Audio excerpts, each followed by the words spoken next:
Okay, so let me do this also.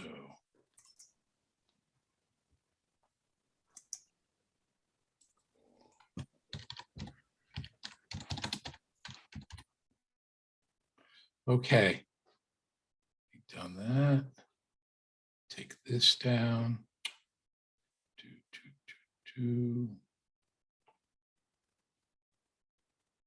Why am I having, there we go. Okay, great. So again, we're chapter 35, we're beginning with verse 9. Now, last time, actually the last few weeks, we've been reading about how the land of Israel is to be apportioned among the tribes. This last section of the book, as people are really preparing for the entrance to the land.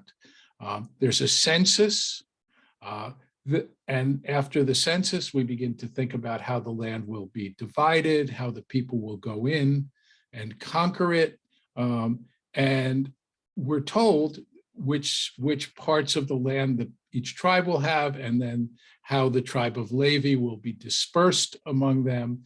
And among the Levitical cities, these cities for the Levites, there are going to be some of them which will serve as what are called arei miklat, right? Cities of refuge. It's interesting that the word miklat in modern Hebrew is a reference to a shelter, like a bomb shelter, that, you know, during people run as you know, these missiles have come across from Gaza from time to time. People go to the miklat, right? Right. So here it's a place of protection, essentially, a city of refuge, and the refuge is for a manslayer, as we're going to see exactly what that means. All right, Saul, it looked like you had a question. I saw your hand go up. If you want to unmute. Yeah, I think the word that's related to miklat in the modern Israeli Hebrew word refers to refugees also. Pelitim, I think. Huh. I didn't know that, so thank you for that. It's interesting, you know, and this whole question about refuge and giving a city for refuge and so on. But miklat, that word itself certainly refers to a shelter in modern Hebrew. And often, and I'll come back to this in a minute because I want you to see the comparisons.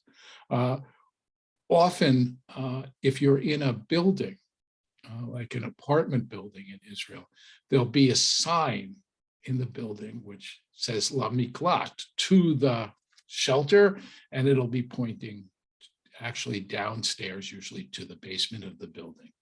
And every building has such a basement, which is just a sad commentary on what life in Israel has always been. At any rate, so we have these cities, and we have them on either side of the Jordan. And they were being told, beginning in verse 9, the Lord spoke further to Moses, speak to the Israelite people and say, when you cross the Jordan into the land of Canaan, you will provide yourself with places to serve as cities of refuge, to which a manslayer who has killed a person unintentionally may flee, right? So this is a person who is guilty of manslaughter, right? They killed a person, they didn't mean to do it, but they did it, and they don't simply get to walk away. They are going to be sent, after a trial, they'll be sent to this city of refuge, and they will remain there, as we'll see, for an indeterminate amount of time, because it's all tied, and I want to talk about that a little bit later, it's all tied to the death of the high priest. Essentially, if they were to be exiled to the city of refuge, found guilty of manslaughter, exiled to the city of refuge, and 6 months later, the high priest would die, they're out free. On the other hand, if the high priest is a young man who lives for 50 years, they're going to spend the next 50 years in the city and perhaps die there, right? So it's not really clear, and why that would be, we can only speculate, and we'll do some of that speculation. And they are a refuge from the Goel here in verse 12, right? The city shall serve you as a refuge from the avenger, right? The avenger is the Goel Hadam. I mentioned this last time, the blood avenger. And the idea is that the responsibility for carrying out justice when a person dies, the responsibility was of a near relative to the person. They are the executor. Now that changes dramatically later on in, at least in the Talmudic period, after the biblical period, where it's the court that carries out execution, not a family member. But this is an earlier stage in the development of Jewish law, and it's a kind of transitional stage, as we'll see, because originally it would seem that, there would be a blood feud. If someone killed your relative for whatever reason, however, you would go and you would kill them. I'm thinking, those stories about the Hatfields and the McCoys, right? Way back when, where there would be constant fighting between clans because someone would kill a member of one clan, and then there'd have to be retribution and retribution and retribution, right? So that was certainly the original system, but here we have a trial. And the purpose of the trial is to determine guilt or innocence, and whether it was deliberate or inadvertent. And the trial takes place, as you see, the cities will serve as a refuge so that the manslayer may not die unless he has stood trial before the assembly, right? Lifnei ha'edah. So that's a rather vague statement. The entire people of Israel is known as the assembly. And so exactly how this would be conducted isn't clear, but the rabbis later on, following their own traditions, interpret this as the Sanhedrin. If you think about different kinds of courts, the smallest court, rabbinic court, is 3 people. Right? And a lot of things are heard by such a court. If there are monetary disputes between people, a 3-judge panel would hear it. I am not aware of any situation in which a court has a single judge. The smallest is 3, and so that it becomes a matter of the majority who decides. It's interesting that according to the class's rabbinic sources, when there are 3, there are 2 litigants, right? We're talking about a civil offense, 2 litigants. One picks one judge, the other one picks the second judge, and then those 2 judges together pick the 3rd judge. And in traditional rabbinic jurisprudence, there are no lawyers. The judges actually serve as advocates for the people who pick them up until the time of the verdict. And then they switch hats, as it were.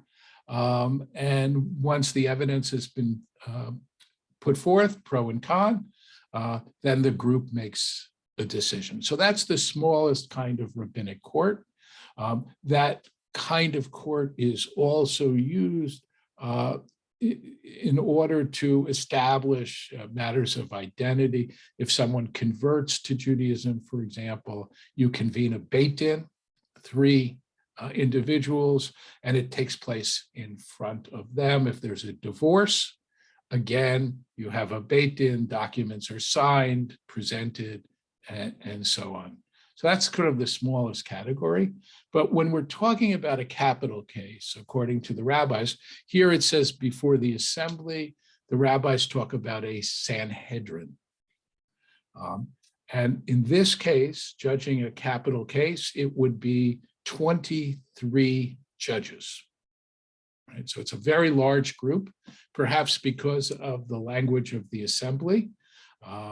And it is a majority decision of that court. Now, one interesting fact about this is if the judges are unanimous, either for guilt or for innocence, the person is found innocent. The rabbis are very suspicious of unanimous judgments, which I think is really quite interesting. It's certainly not our law, American law, where actually anonymity is sometimes even required.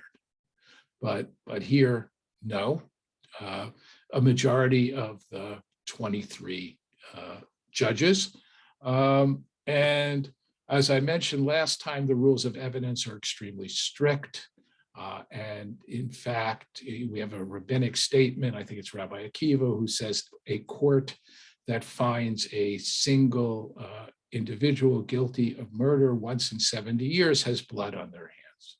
The rabbis do not like capital punishment. I came across this week a statement by Maimonides, the Rambam, who said it is better to let 1,000 guilty parties go free than to kill one innocent person. So that also gives you a sense really of the strength of the rabbinic opposition to capital punishment, though it does exist.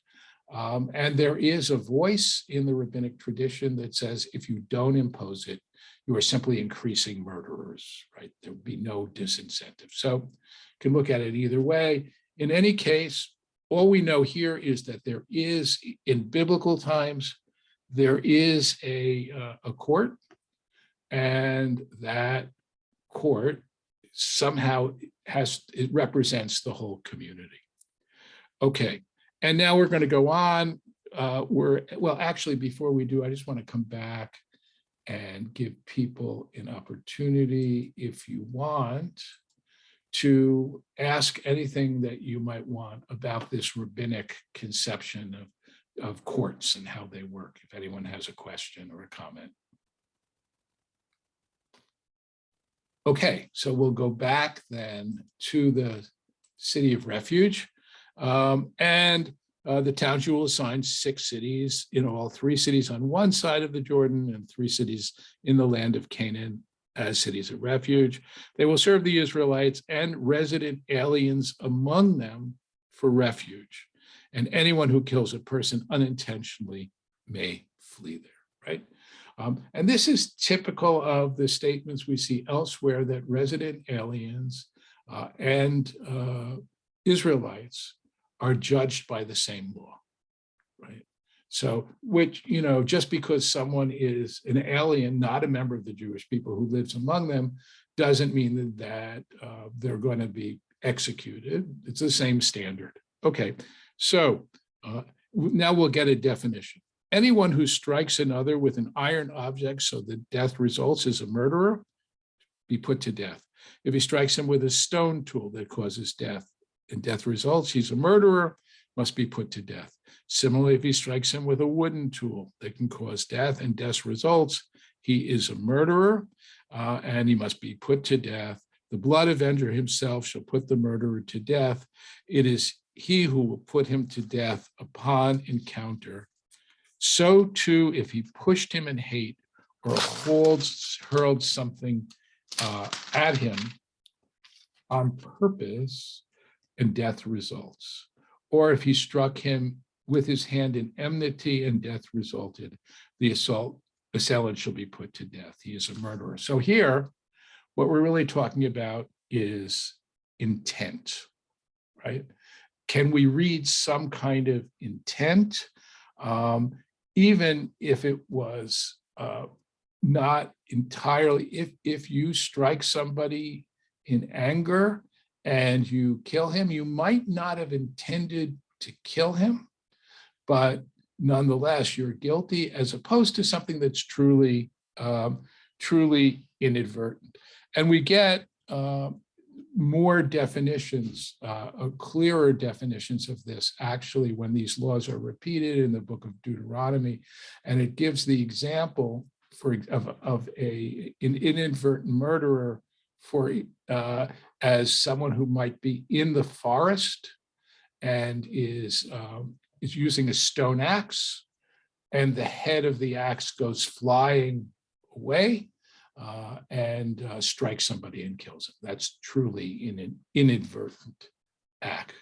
So I want to talk a little bit about how the Talmud understands these laws, because I think it's all of this comes in the tractate Makot, and really is very well developed. So I'll just give you some examples.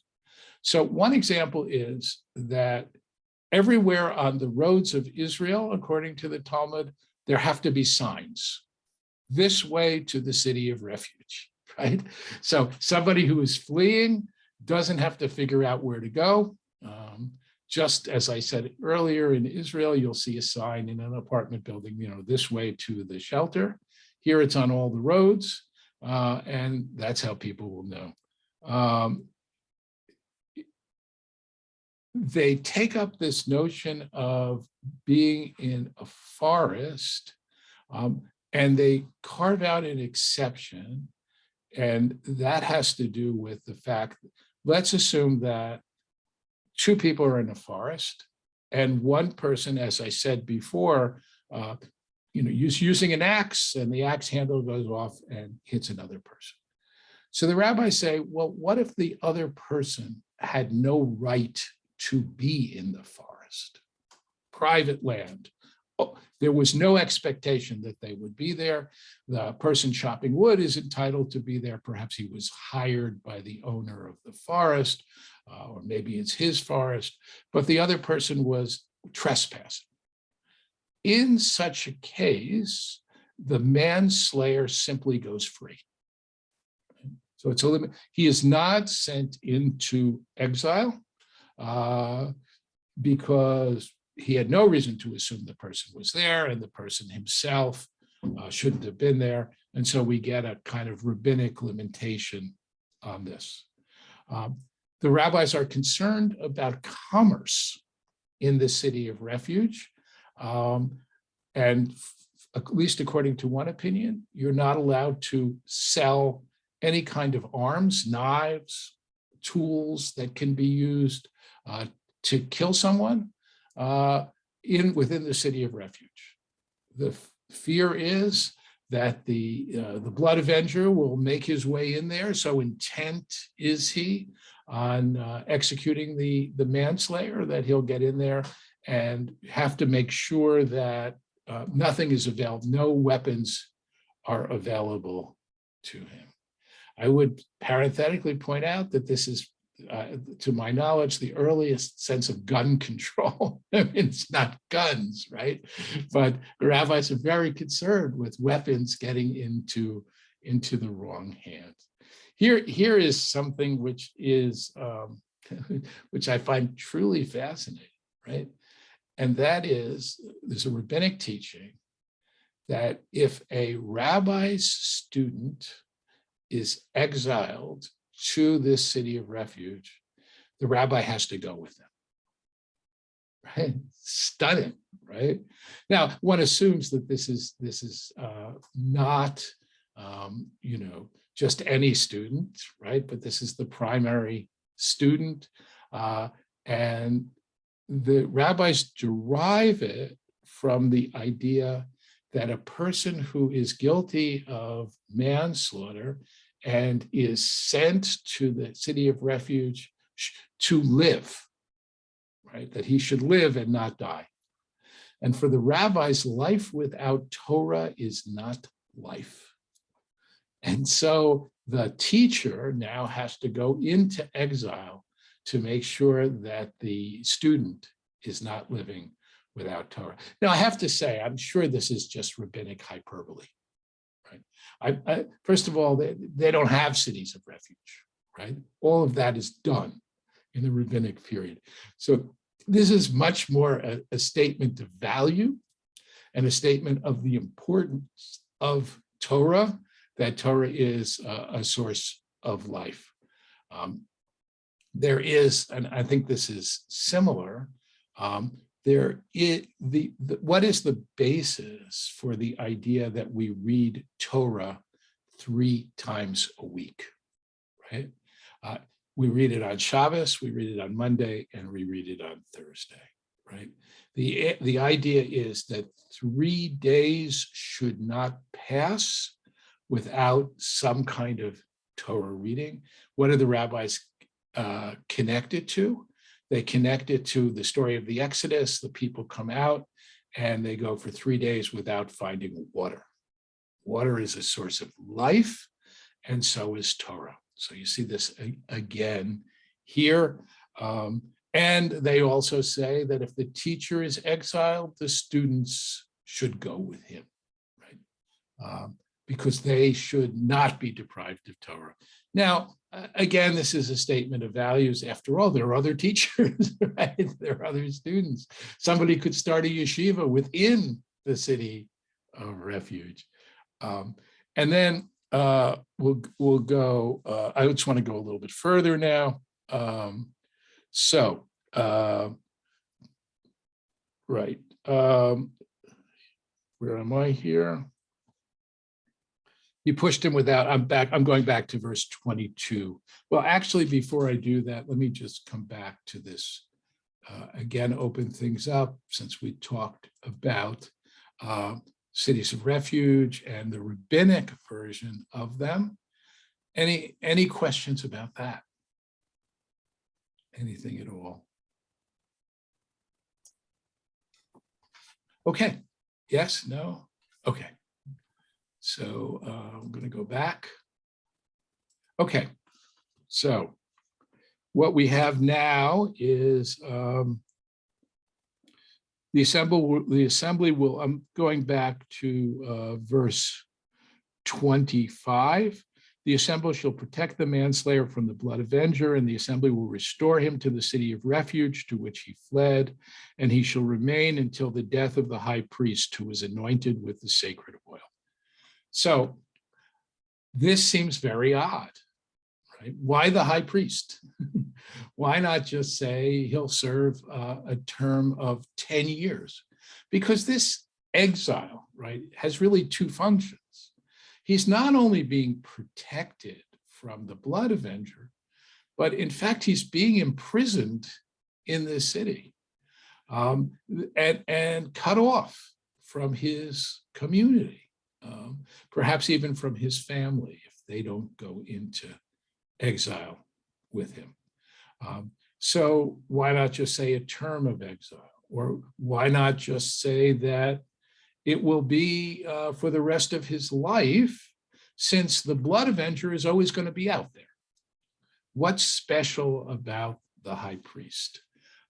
And the Torah doesn't say, but I think there is a sense here that the death of the high priest somehow makes atonement for the manslayer.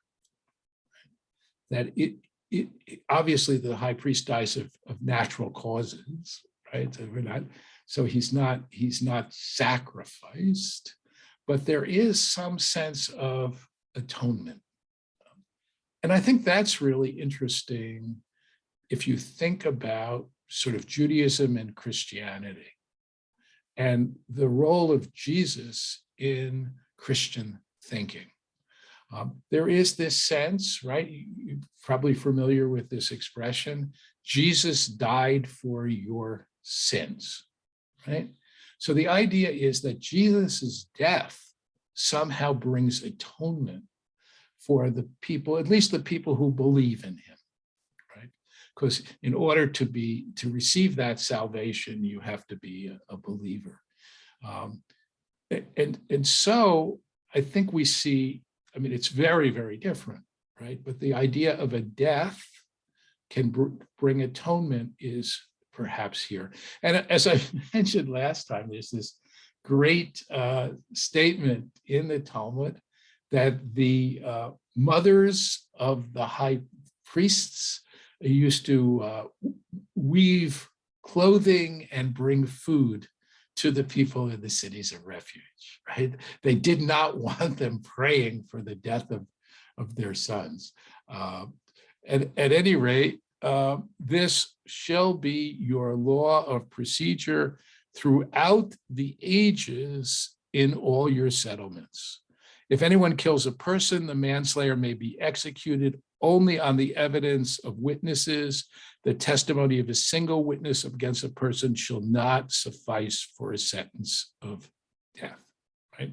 And you shall not accept a ransom for the life of a murderer who is guilty of a capital crime. He must be put to death, nor shall you accept a ransom in lieu of flight to a city of refuge, enabling the one to return and live on his land before the death of the high priest, right? So when we're talking about death, no payment. And we think about other cultures, modern cultures, where you do have blood avengers.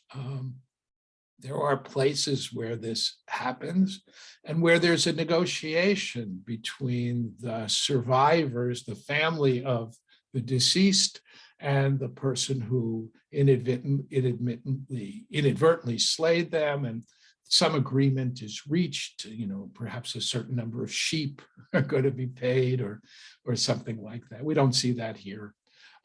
Blood demands recompense. Unlike, as I mentioned before, this idea of an eye for an eye or a tooth for a tooth or something like that being monetary compensation, the one exception is with the death of a person. Okay, and then it goes on, you shouldn't pollute the land in which you live. Blood pollutes the land, and the land can have no expiation for blood that is shed on it except by the blood of the one who shed it. You will not defile the land in which you live, in which I myself abide, for I, the Lord, abide among the Israelite people. So I want to talk about that idea of God abiding among the people. But before I do, again, if there are any questions now about any of this, go ahead, Saul. I was looking for this and I thought it was in Mishpatim, but it isn't. The Torah goes into lengths about if someone is in the field and he has a hammer and the hammer falls, the hammer hits somebody else. Where is that in the Torah? I don't remember. It's in Deuteronomy. That's the manslaughter we're talking about. Yeah. All of that is in Deuteronomy, and it's in more detail than we have it here. Okay. And so those specific examples are there. I don't recall offhand. I think there are a couple of them. So if you want to find it, I would Google cities of refuge or manslaughter and Deuteronomy, and I'm pretty sure it'll just pop right up. And as I mentioned earlier today, before everybody was here, that's the next book that I'm going to teach. So we will come back to this and see it in more detail when we get there. Okay, any other questions about manslaughter, inadvertent murder? Yeah, Maureen. Just waiting for you to unmute. Do you have any sense of how often the whole family would go to the cities of refuge? Yeah, we really have no evidence whatsoever for this being carried out. Mm-hmm. And that's true of a lot of what we read in the Torah. Now, in rabbinic times, it's certainly not carried out. Right. And the rabbis do not establish cities of refuge. Remember that a lot of the rabbinic community is actually in Babylonia. Right? And so we get a different legal system entirely. How do we don't really, I'll give you another example. I mean, this seems like the kind of thing that might have been carried out. in some way or other, but we know so little about ancient Israelites in the land of Israel at the time of the conquest. It's really hard to know. We have a law about a woman suspected of adultery who has to go through an ordeal, right? The sota. Was there ever such a thing? Did it really happen? The rabbis themselves are unclear about that. The execution of a stubborn and rebellious child, the rabbis come to the conclusion it never happened, couldn't have happened, right? So it's very hard to say. But I think what's important here is not so much the cities of refuge as it is sort of the rabbinic concept of justice, right? And how they understand it and how they understand murder and what the limitations are and so on. And that certainly will inform later Jewish jurisprudence, even though this may or may not have been carried out. Mhm. Thank Good. you. Any other questions or comments? Okay, so we're going to turn now to, before we go to chapter 36, I want to talk about this idea of God among the people. And the language here, I want to look at the Hebrew, right? Don't defile the land in which you live. Asher ani shochen betocha, this land that I live in the midst of, because I, God, shochen betoch b'nei Israel, that I live among the people, right? So this idea is that God is present, almost physically present. This is a holy land. God will be there, and this defilement of the land through murder or through manslaughter, something has to be done about it, because God, it creates impurity, which is, is inconsistent with God's holiness, perhaps diminishes in some sense God's holiness. And the word here is shochen, that I dwell in. And you're probably familiar with another word from the same root, which is Shechina, right? Talk about God's presence as being the Shechina. And the rabbis pick up on this, and they talk about how when the people of Israel go into exile, when the Babylonians destroy the temple, the Shechina, right? This presence of God goes with them, right? In Jewish mystical thought, in Kabbalah, which envisions God in a very different way than we ordinarily think of. God can be understood, God's nature can be understood through a series of different ways that we can encounter God, or that God exists, which are called the sphirot, right? These are emanations of God, or reflections of God. It's very unclear exactly what it is, but for the mystics, this is God, and it moves. If you go up through these layers, the lowest layer is known as, the one that's closest to us is known as Shechina, right? God's presence. And then one can ascend through these various layers until one gets to the most distant layer, God, the unknowable one, right? God, the Ein Sof, without end. And I think this is, to use modern language, it's almost like talking about a black hole, right? There's no way. Perhaps you can perceive that somehow around it that there's something to be seen. But it's actually a lot of comparisons one could make between what we've learned through modern physics and for whatever reason, and Jewish mysticism. But the important idea here is the idea that God is present among the people. And because God is present among the people, such things can simply not be allowed. Okay, now we're going to come to what is essentially the last story that we have. And that is, we're going to return now to the daughters of Zelophahad. Rabbi Carol had her hand up. Oh, sure. Yeah, it's not, hold on. Just give me a second. Thanks for letting me know. Go ahead, Carol. Thank you. The word tameh, you shouldn't make tameh the land Right. in which you're set. Right. So That's tameh is ritual impurity, or what's called tumah. Right. So and human beings also can become tameh, right? Just as the land here becomes tameh. If you have contact with the dead, you're in the presence of a corpse, you also get tameh, and there are rituals for cleansing tumah. The opposite of tameh is tahor, which means pure.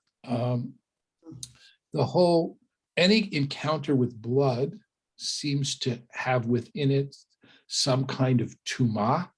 And so here it's a question of manslaughter. The idea that a woman becomes impure when she has her menstrual period and needs to go to a mikveh afterwards for purification, right?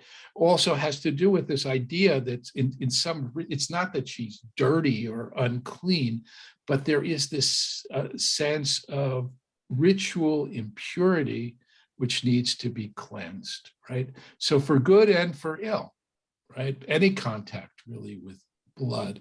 And think about even the laws of kashrut, where we have to remove all the blood from there's something sacred about blood. And it also therefore serves as a person becomes tameh, or the land here becomes tameh and needs to go through a purification. Anything else before we go on with our last chapter? Okay, so I'm just going to go back in the view. Okay, so the family heads of the clan of the descendants of Gilead, the son of Machir, son of Menashe, one of the Josephite clans, came forward and appealed to Moses and the chieftains, family heads of Israel. And they said, "The Lord commanded my Lord to assign the land to the Israelites as shares by lot, and my Lord was further commanded by the Lord to assign the share of our kinsman Zelophahad to his daughters." Right? So first of all, it's interesting that they refer to Moses as my Lord, right? This very respectful kind of term. They're not coming and challenging Moses's authority. They're not challenging God in any way. And this is going to be the coda to the book of Numbers. And despite the fact that the book of Numbers, one of the biblical commentaries, Sforno, says this, despite the fact that the book of Numbers is filled with all of these contentious, people in rebellion against Moses, about God, here we get at the end something sort of respectful and nice.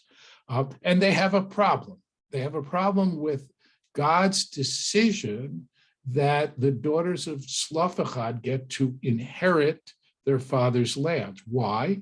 Because in verse 3, if they marry persons from another Israelite tribe, their share will be cut off from our ancestral portion and be added to the portion of the tribe into which they marry.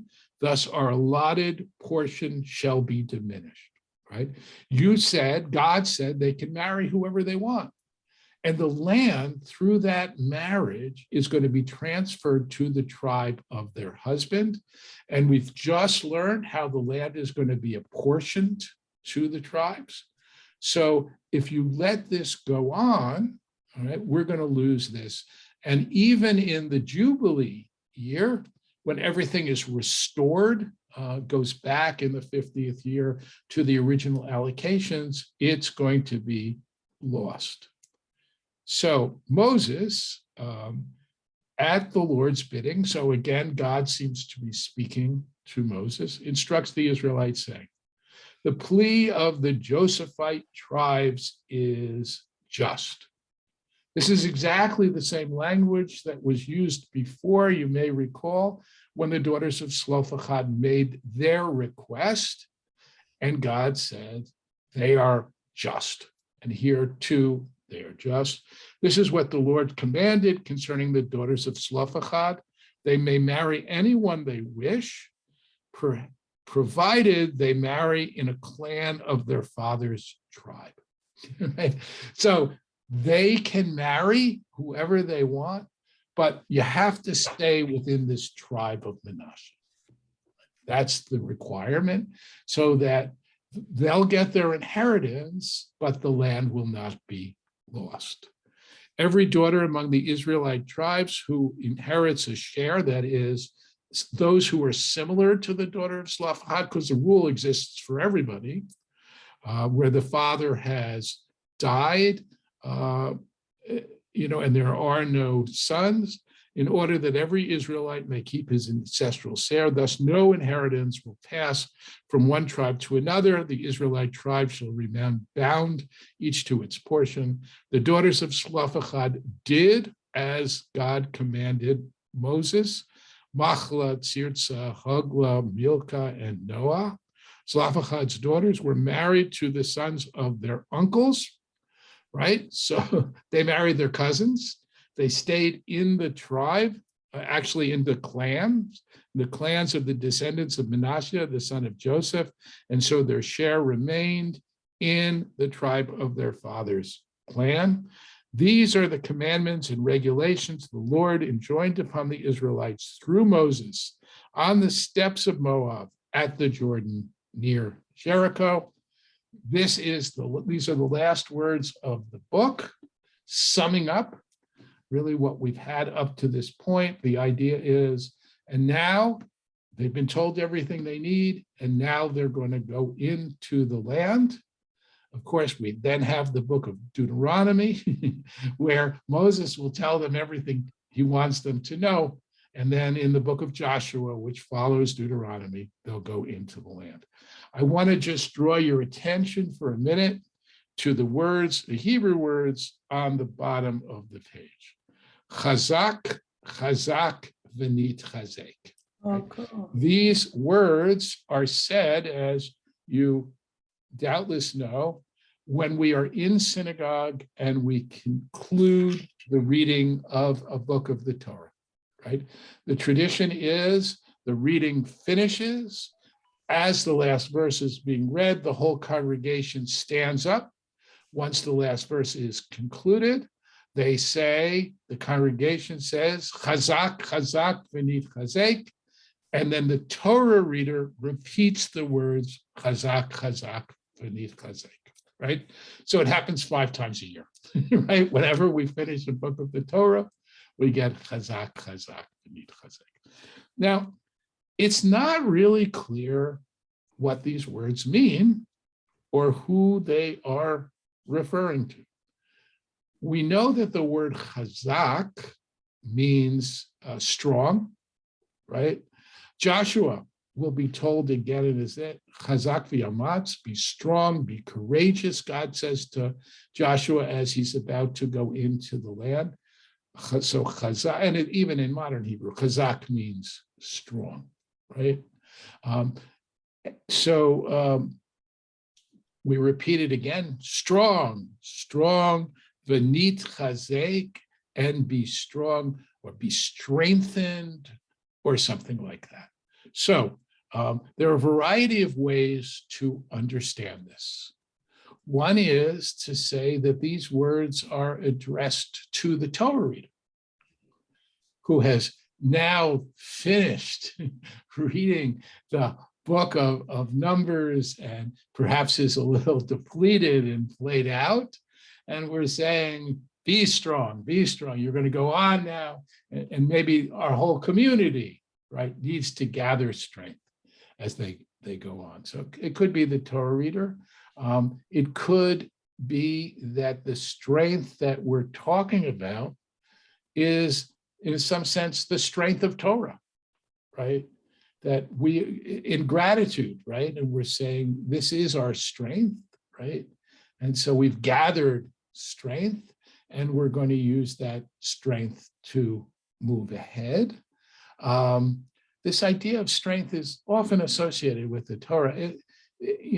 When we say, after someone has an aliyah, we'll say yasher koach, right? Which means koach is another word for strength, right?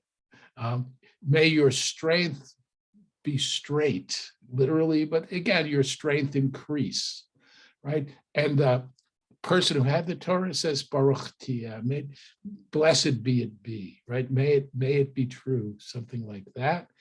So here, as a person concludes their aliyah, just as we conclude here a book of the Torah, there's this idea of koach, strength, or chazak, be strong, that kind of thing. And actually, in the Sephardic tradition, a person says chazak baruch, blessed be strength, using the word chazak as we have it here, rather than the word koach, which also, of course, means strong.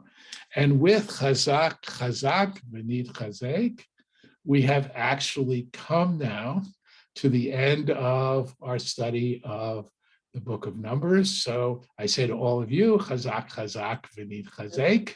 And I'm going to open it up one more time now for questions about anything in this book, anything that we've studied, anything that you just kind of been wondering about, even if it doesn't have to do with this. Before we go on, I just will mention what I mentioned at the beginning of the class, and I know not everybody was there, and that is having to do with our next two classes. Next week, I want to go back and talk about the giving of the Torah. And we're going to look specifically at the verses around the giving of the Torah back in the book of Exodus. And then we're going to look at some rabbinic midrash, some of what the rabbis do with those verses in very imaginative ways as they try to understand this very mysterious scene that takes place on the top of Mount Sinai. So that's next week. And then the following week, we'll look at the book of Ruth, which is read on Shavuot. So we have essentially 2 weeks in which we'll be preparing for Shavuot. And then after Shavuot, I'll be taking a break. I'm not quite sure now how long, but I will let you know. I'll email you all in advance when I come back. I have to tell you, it might not be till the end of the summer. I'm not sure, but I'll let you know. And I hope you will come back in any case for Deuteronomy when that happens. So, and we have about 6 minutes left. If anybody has a question or comment or anything else.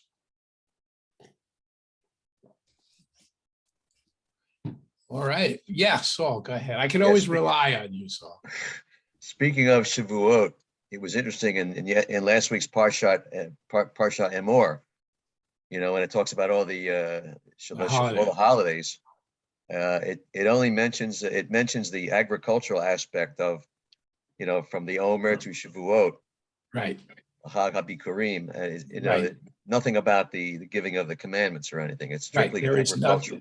In the Bible, we have no sense that Shavuot commemorates the giving of the Torah.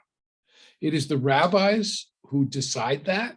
And if you think about it, for the rabbis, the Torah is the central source of Jewish life, Jewish wisdom. They're devoting their lives to the study of Torah. And it's almost unthinkable.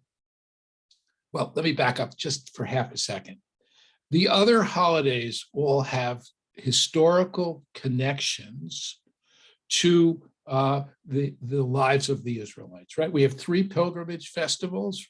They are agricultural festivals, each of them, but we also know that that Pesach, right, is the time of the Exodus. We're told that, right? Zman Yetziat Mitzrayim. We're told that Sukkot is observed because God caused us to dwell in booths, right, in Sukkot when we're in the wilderness, again, tying to something historical. And with Shavuot, there's nothing, right? So there's a gap, right? There's a vacuum that needs to be filled, and the rabbis rush in to fill this vacuum. And because Torah is so central to them, they say, oh, that's when the Torah was given, and then they'll work it out in terms of various notions of time passage and so on, so that they get there. I think it's also interesting that there would be a logical, if you wanted to decide, you have this holiday and you want to make some historical connection to it, you might say it's when the Israelites go into the land of Israel, right? We have the beginning of the journey with the Exodus. We have the period in the wilderness with Sukkot, and then the culmination, right, which would be entering the land. Now, one reason you might say that that's not the case is because they don't actually enter the land in the Torah itself, right? So if we're talking about the Torah, what's described in the Torah, that wouldn't be appropriate. But I think the other thing is that for the rabbis, the culmination of the journey is not really the land of Israel. They want to go there. They believe in it. It's the promised land. But for them, the journey is even more important because, and think about this, they live in Babylonia, most of these rabbis. They're not living in the land of Israel. For them, and when there are exiles, the Jewish people do not end, right? We long to go back to the land, but what's sustaining us is Torah, right? So it becomes sort of preeminent, but so as you rightly point out, we don't see it in the Torah itself, nowhere, right? This is purely a rabbinic connection, and it's elevated to this level in order to provide a historical connection to what is purely an agricultural festival in the Torah. Good. Any other questions or comments? Okay. So I wish you a great week.